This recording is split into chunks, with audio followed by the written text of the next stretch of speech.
क्या आप जानते हैं कि पीपीआरसी कॉस्ट इफेक्टिव है? सिर्फ एक मिथ है, ऐसा बिल्कुल भी नहीं है। क्योंकि किसी भी सिस्टम की जो कॉस्ट है उसको निकाला जाता है उसके इनिशियल टाइम पर, आपको उसको ख़रीदने में, यानी जस्ट मटेरियल ओनली के ऊपर आपका कितना खर्चा आता है, उसको इंस्टॉल करने पे कितना खर्चा आता है और उसकी रनिंग कॉस्ट पे कितना खर्चा आता है।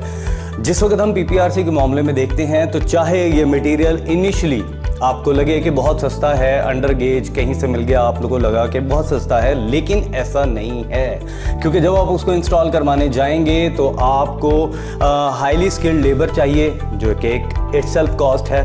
आपको उसके लिए अपनी साइट पर इलेक्ट्रिसिटी प्रोवाइड करके रखनी है, जो कि उसके हीटर्स कंज्यूम करेंगे, ये इटसेल्फ एक कॉस्ट है। फिर इसके साथ जब पीपीआरसी सिस्टम को इंस्टॉल किया जाएगा तो ओपन में, क्योंकि ये नहीं लग सकता, यूवी प्रोटेक्टेड नहीं है, यूवी रेजिस्टेंट नहीं है, इस वजह से कंसील्ड एप्लीकेशन के बाद जैसे ही आप अपने रूफ टॉप पर निकलते हैं और आपने अपने वाटर टैंक को कनेक्ट करना होता है पीपीआरसी के सिस्टम के साथ, ताकि पानी को आप अपनी फैसिलिटीज तक पहुंचा सकें, तो वहां जाकर आपको जरूरत पड़ती है फिर से किसी जीआई या एमएस के पाइप की, जो कि महंगा पड़ता है। सिर्फ सप्लाई और रिटर्न के कुछ फीट पाइप ही जब आप सिस्टम में एम्बेड करते हैं तो आपका ओवरऑल सिस्टम सस्ता नहीं रहता।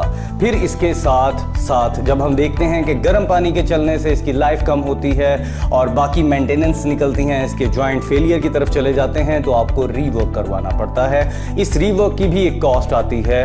इस रीवर्क के नतीजे में जो आपको अपनी टाइल्स, अपने वॉशरूम्स की जो एक्सेसरीज होती हैं उनको तुड़वाना पड़ता है, नई दोबारा लगानी पड़ती हैं, ये भी इटसेल्फ कॉस्ट लेके आती है।